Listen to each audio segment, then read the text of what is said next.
అందరికీ నమస్కారం. నిన్నటి దినము అనగా 27/5/2026 తలుపుల పోలీస్ స్టేషన్ ఎస్ఐ గారికి పులిగుండ్ల తలుపుల మండలం పులిగుండ్ల గ్రామ సమీపంలో పెద్ద పులికొండల్లో కొంతమంది గుర్తు తెలియని వ్యక్తులు గుప్త నిధుల కోసం అక్రమ తవ్వకాలు జరుగుతాయని సమాచారం రాగా వెంటనే తలుపుల ఎస్ఐ గారు వారి సిబ్బందితో ఆ ప్రాంతానికి వెళ్లి రైడ్ చేయగా అక్కడ 9 మంది మగ వ్యక్తులు ఉన్నారని, అందులో ఒక వ్యక్తి పారిపోయినాడు. అంతటా ఎస్ఐ గారు వాళ్ళందరినీ విచారించగా వీరు ఈ పెద్ద పులికొండల్లో గుప్త నిధులు ఉన్నాయని, వాటిని తవ్వి ఎక్కువ లాభాలు పొందిన ఉద్దేశంతో అక్కడికి వచ్చినట్టుగా తెలుస్తున్నది. వీరి యొక్క ఇక్కడ పట్టుబడిన వారి యొక్క వివరాలు చూస్తే వల్లెపు వెంకటరమణ, ఇతనిది రాజనాలపల్లి గ్రామం.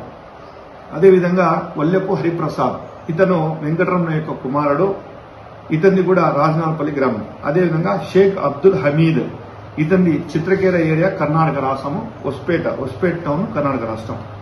బావుడి గౌస్ బాసా, ఇతన్ని కూడా దౌల్తాపూర్ గ్రామం, సొందూరు తాలూకా, బళ్ళారి జిల్లా కర్ణాటక రాష్ట్రం. కల్లాలి సురేష్, ఇతన్ని కూడా కొప్లా తాలూకా మరియు ఇతను కర్ణాటక రాష్ట్రం. అదేవిధంగా మునేగర్ మల్లికార్జున, ఇతన్ని కూడా కర్ణాటక రాష్ట్రము.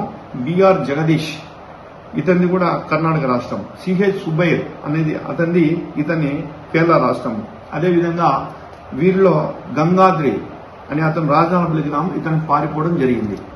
వీరి యొక్క కేసు యొక్క పూర్వపరాలు విచారిస్తే ఈ పెద్ద పులికొండల్లో గుప్త నిధులు ఉన్నాయని ఈ వల్లెపు వెంకటరమణయ్య మరియు వల్లెపు హరిప్రసాద్, ఈ మన గంగాద్రి, ఈ ముగ్గురు కూడా అక్కడ కొన్ని పూజలు చేయాలని ఉద్దేశంతో కర్ణాటకలోని కొంతమందితో వీళ్ళంతా కుమ్మక్కయ్యి నిన్నటి దినము ఇక్కడికి వచ్చి తవ్వకాలు చేతులుగా ఎస్ఐ గారు పట్టుకోవడం జరిగింది.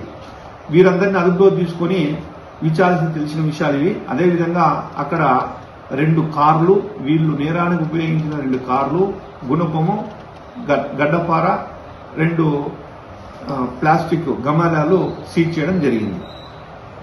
వీరిపైన కేసు రిజిస్టర్ చేసి రిమాండ్ పంపించడం జరిగింది.